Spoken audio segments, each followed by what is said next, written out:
Oh, wow. Oh, God!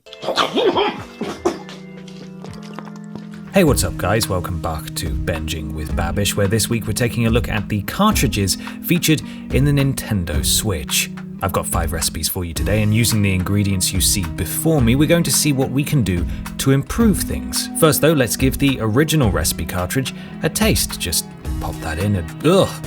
Okay, that is absolutely disgusting. We can definitely improve this. First recipe we're going to try today is creating a custom batter before shallow frying the cartridge and serving with a custom dipping sauce. You want to begin by finely chopping some unpeeled carrots, like so. Don't be afraid to get creative, and if some of them fall on the floor, it'll only add to the flavor. Next, you're going to want to marinate your cartridge in a carbonated water infused with sweeteners and artificial flavorings. Generously bathe it in the good stuff, and don't be afraid to have some yourself, especially if you want to get Nintendo's approved taste out of your mouth. After a quick stir with a carrot, put the dish in the freezer for 5 to 10 minutes. Now it's time for the batter. Add some flour, and honestly here it's sometimes easier to just use a carrot, so don't be afraid to get right in there. After about 10 to 15 scoops, add a splash of milk. Oh, okay, maybe a little bit more than that. This isn't a precise science, so don't worry too much, and using the one-handed cracking method, crack one of your eggs into the bowl.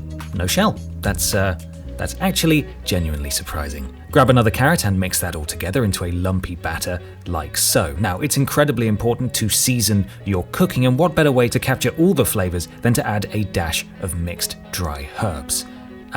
So that's okay if you do that. It might seem like a mistake, but it'll do nothing but enhance the flavor. Once mixed to combine, it's going to look a little something like this. Feel free to taste it if you like. Going over to the freezer to remove your marinade, drop the cartridge into your batter. Don't let that marinade go to waste though, and grab another carrot to ensure the cartridge is evenly coated. Just try not to lose it in there. Now it's time for the frying. Grabbing your saucepan and hot plate, add oil and heat until hot before dropping the battered cartridge into the hot oil. Careful not to burn your fingers like I nearly did. While that's cooking away, you can put together the mysterious and very delicious Reggie Feed-A-Me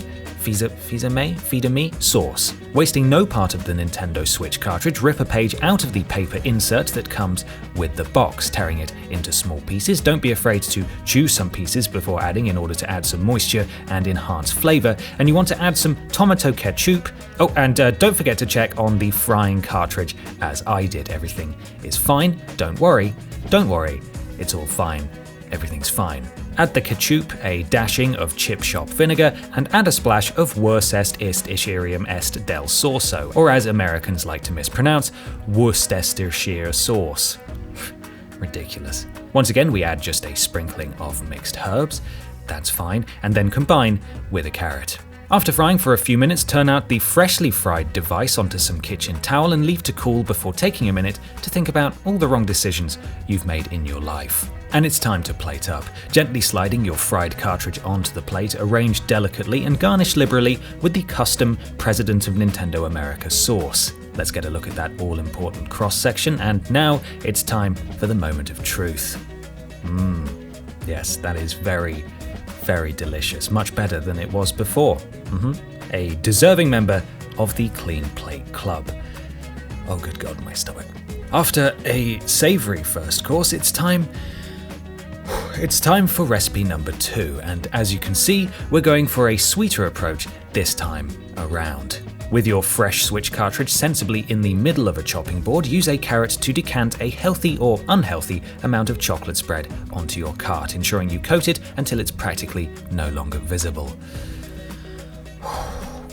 And now it's time for sprinkles. Be generous with your sprinkling, but you may get them all over your kitchen counter and floor. Stack that bad boy high with miniature marshmallows, and now it's the exciting bit, toasting our marshmallows. My culinary torch may be in the shop, but that doesn't mean we can't improvise, and so using a lighter and a can of Lynx deodorant you can grab from your aunt who doesn't care anymore and just buys you Lynx gift sets every Christmas stockpile, we can get to work. Now this may seem absolutely terrifying, but I can assure you that it is 100% safe. Nobody will get hurt, and your house will smell like smouldering prepubescent boy for at least a week.